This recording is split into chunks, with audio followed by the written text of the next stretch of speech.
Hey everybody, it is March 30th, 2021. We're on Spadina, heading south from college. I came here a couple of days ago, driving by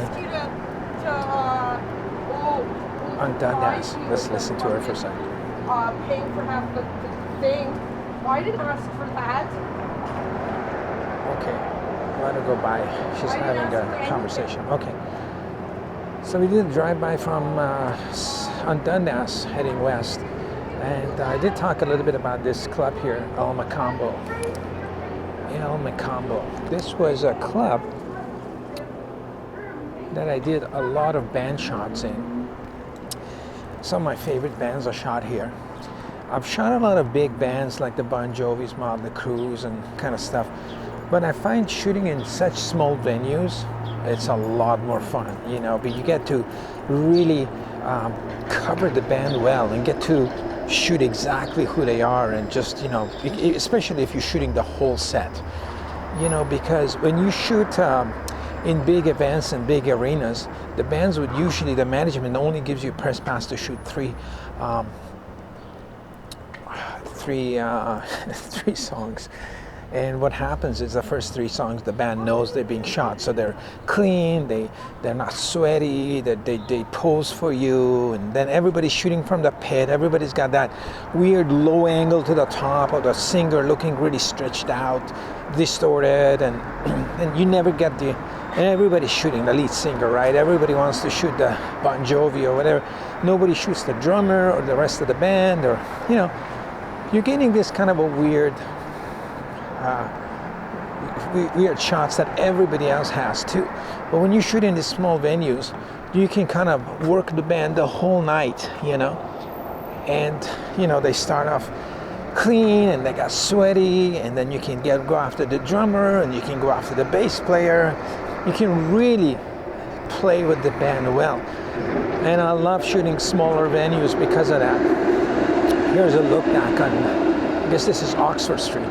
There is an Oxford Street in London, England, but this ain't it. So let's fire a shot down Oxford Street with a bird flying across the street. Yeah.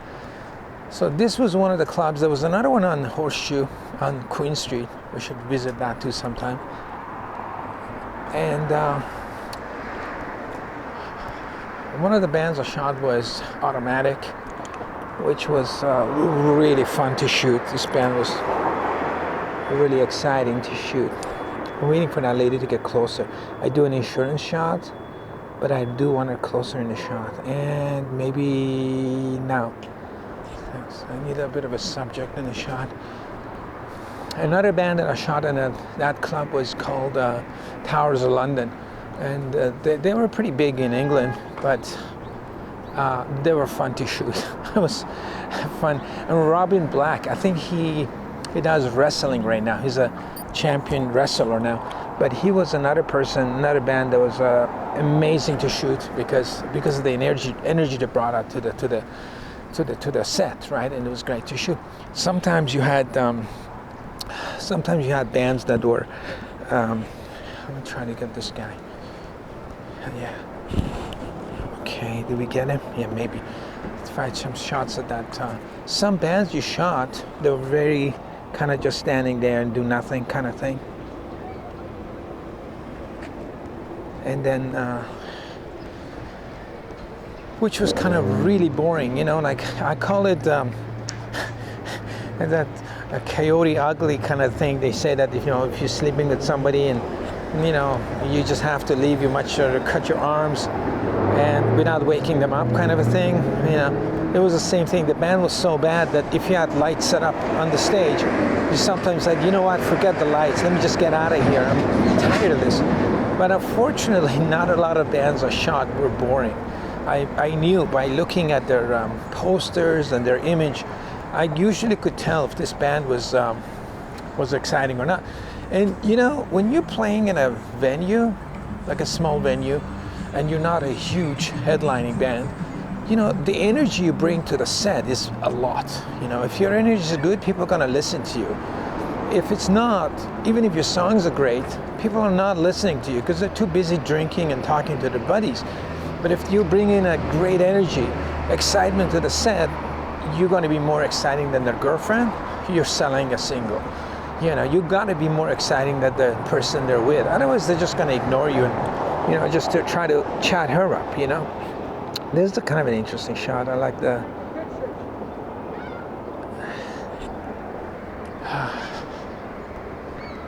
just a street shot. Nice. So we'll walk to Dundas, make a quick little short walk here with all this graffiti wall. I've got to, again, get an insurance of that shot of the guy and make sure closer. There you go. There you go. It's nice to have a context to this picture. So people, I love people. I just, like, I'm primarily a people photographer. I always liked people, faces. Oh, this is cool. This reminds me of. It's funny because this is like they sell restaurant stuff, right? Maximum 15 people in this shop. It's like restaurant stuff. It reminds me of exact same place, close to Chinatown in New York City. There's a lot of restaurant places that sell you restaurant gear. Some of them are used, some new, but like I find if you want good restaurant, you know, good household pots and pans, they're the place to go because they got really good stuff, professional stuff, and the prices are good. I think some of them might even be used, you know, some of the big machinery and stuff. But in New York, there's a lot of them around.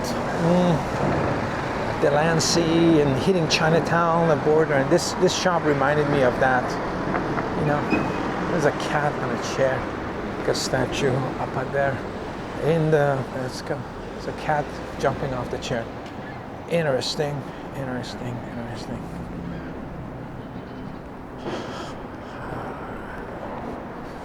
Little walk on a nice cloudy day. This lighting is great for street photography.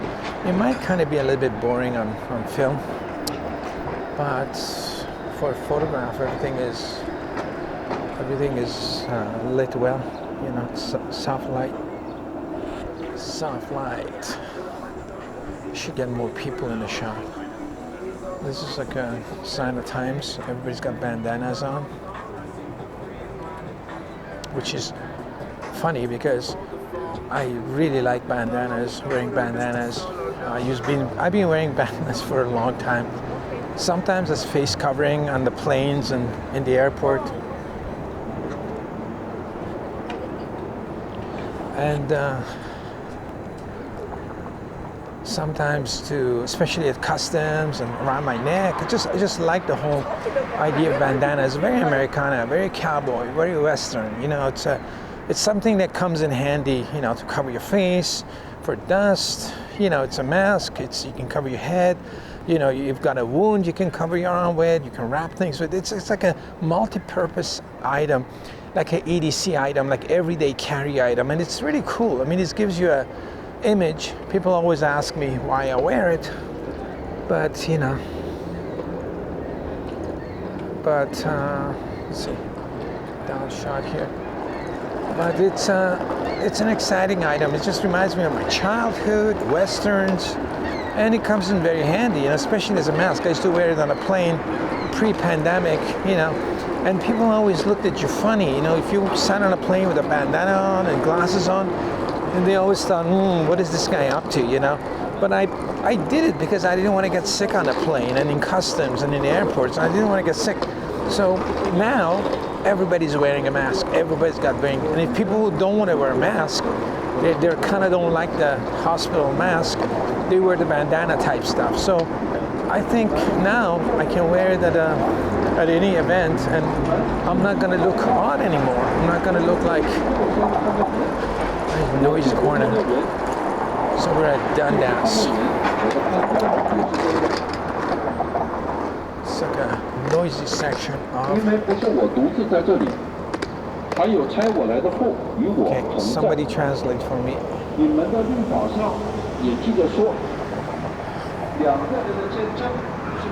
We are here.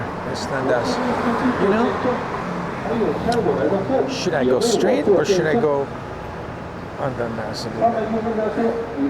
Let's go south on Dundas. Let's see what that guy is saying.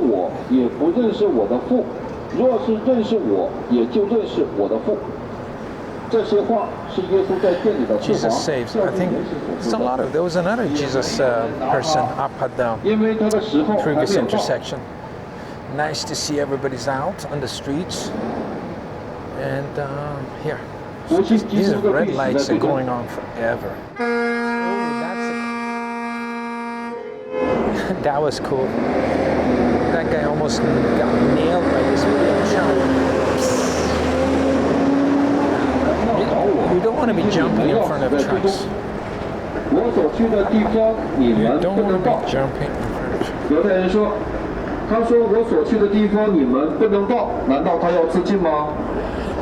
耶稣对他们说：“你们是从下头来的，我是从上头来的。你们是属我的世界，我不是属这世界的。” I'm okay, ma'am. Thank you. 所以我对你们说，你们要死在最终。你们若不信我是基督， What are these guys saying, doing?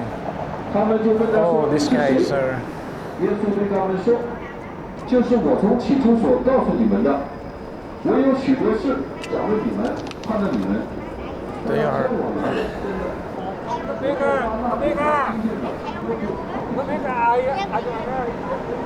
Okay, this woman coming with a black bag might be a good shot. She looks very lost. I called some of the pictures that I try to take them around the theme. And one of the themes that I always liked was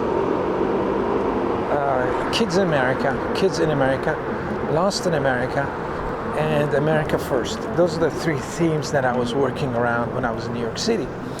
And you know, when you take street photos, you should always have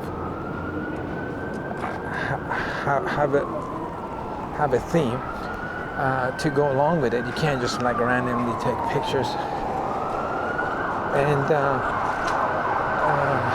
America First, it covers a lot of stuff. So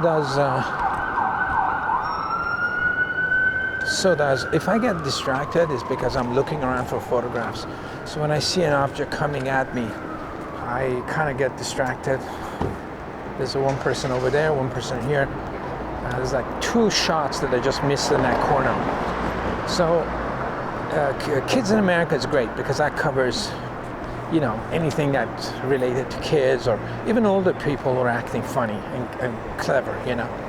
I had a picture where, in the collection, there was a picture of a guy hanging upside down off scaffoldings, and the cops were trying to arrest him, and he was no kid, he was a pretty grown man. But I called that was a part of Kids in America because he's doing a kiddie stuff. It's something that kids would do. America First doesn't always mean what you think it means. It's so that what makes it clever. And what did we just do? I forgot why I started talking about this. I got to go back and look at the picture. Picture we took. Oh, Lost in America. That Lost in America, it works in a lot of pictures. It's when people look, you know, it could be anybody. You know, they could be foreigners, they could be tourists, they could be people who are just like dazed in the street looking at their phone. So it covers a variety of subjects. So I try to photograph things that fall into that categories. What are we? Did we shoot anything good? No. How's the camera action going on?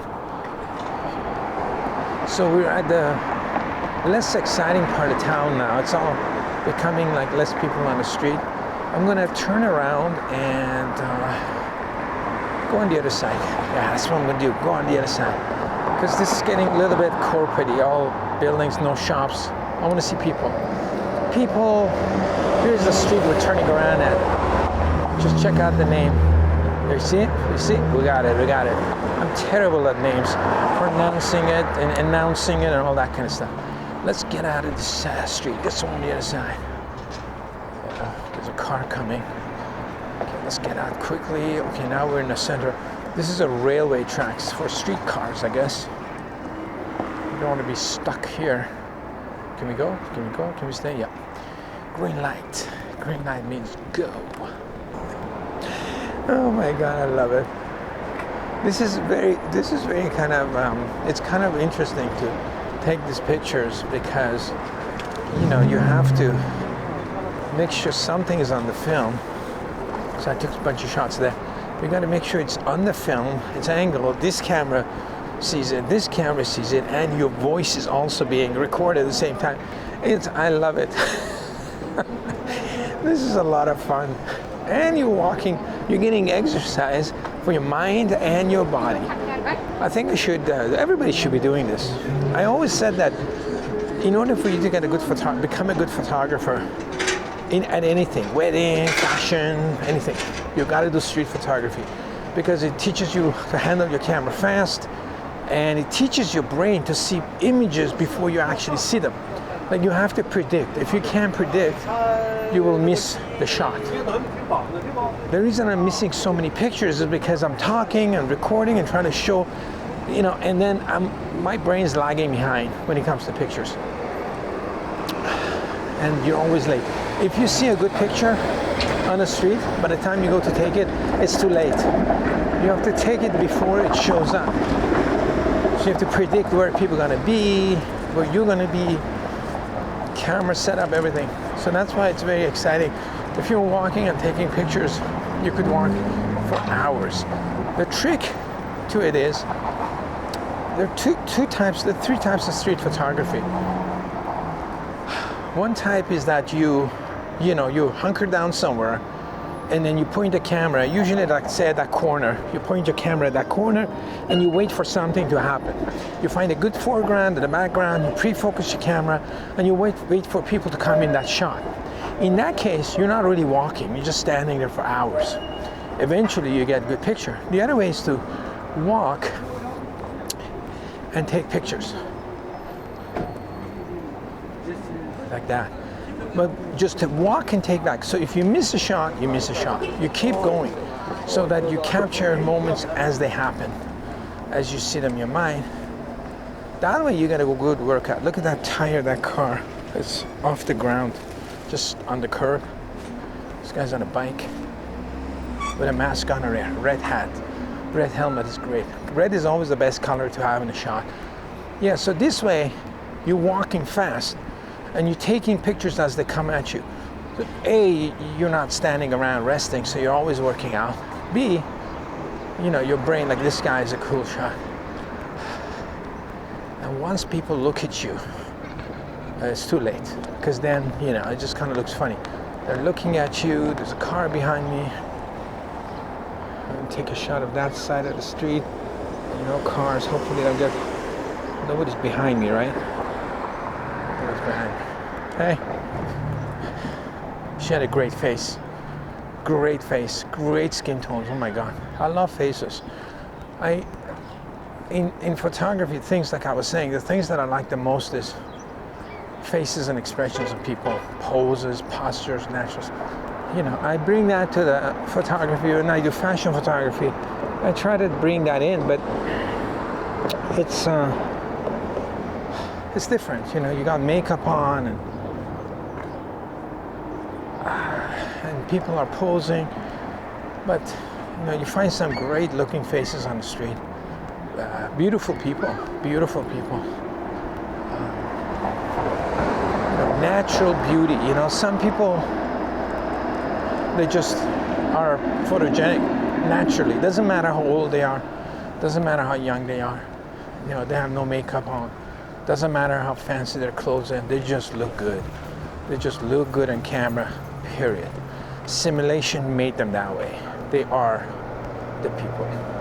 And other people, no matter how much makeup you put on them, how much light you put on them, they just look a little bit off in the picture. You never look quite right, you know?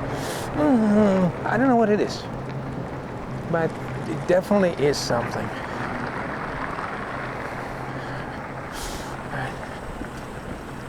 Let's not get hit with a car crossing the street section here. Can you guys see this? I haven't checked you guys for a while. Let me pull up one of my phones, my only phone. There you go. I don't have Wi-Fi on this. The other day somebody asked me, hey, can you help me find some street on Young Street? And I said, I don't know what it is. And they told me, use your phone, but I don't have Wi-Fi in this phone. Just use it to check out. This guy's filling up his bike.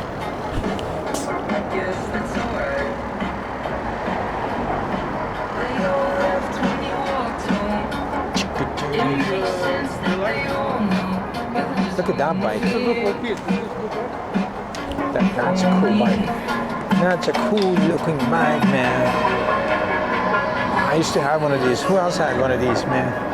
These bikes with big tires, they're supposed to be for snow.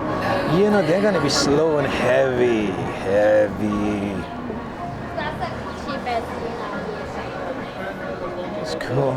Okay, thank you very much. That girl's trying to buy a bike. She left. She didn't buy anything. She's trying to be fit. She looked fit. She's trying to be this way.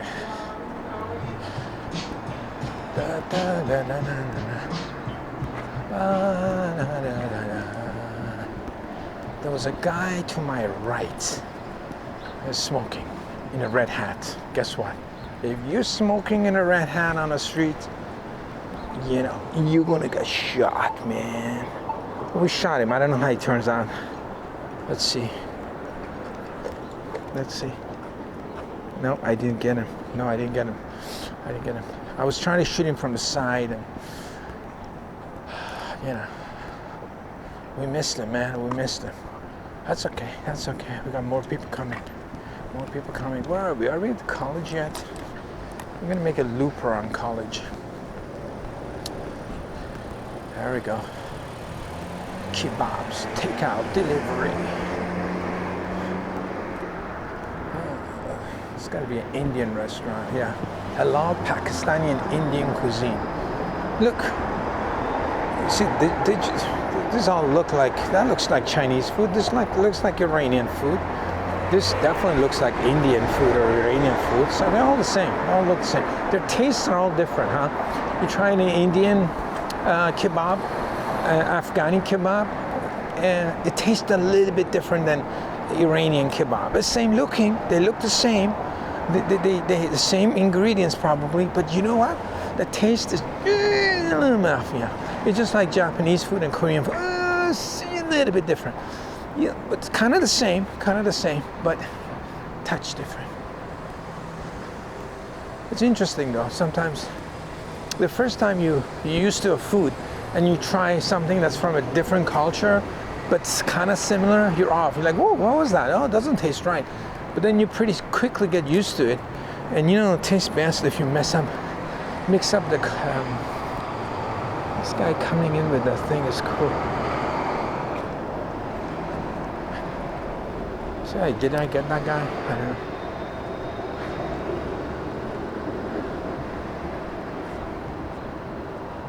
A couple of 5 random shots into this buildings.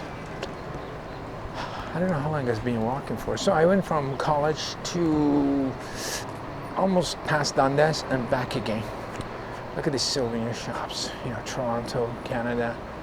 You know, Make America Great hats up there. They're still selling it. And a bunch of stuff. Faded clocks. This thing's been here for years. You know. Who buys this stuff? You know, do you buy this stuff when you go somewhere crazy? Look at, like this Barbie stuff is faded too. These helicopters used to be popular a couple of years ago. Now they have drones. Nobody buys this model airplanes anymore because they used to crash those helicopter models. You really had to know what you're doing. You keep crashing them, they were done. Now they got these drones that are much easier to fly. Nobody buys those anymore. Anyway, so we're back here at college. I'm gonna call off this ride.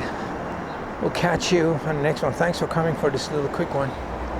A bunch of street graffiti, you know, the typical situation. Nothing that exciting. Anyway, we're back on college. Thanks for the ride. We'll catch you in the next video. Thanks for watching. We're back. Out. We're out. We're definitely out.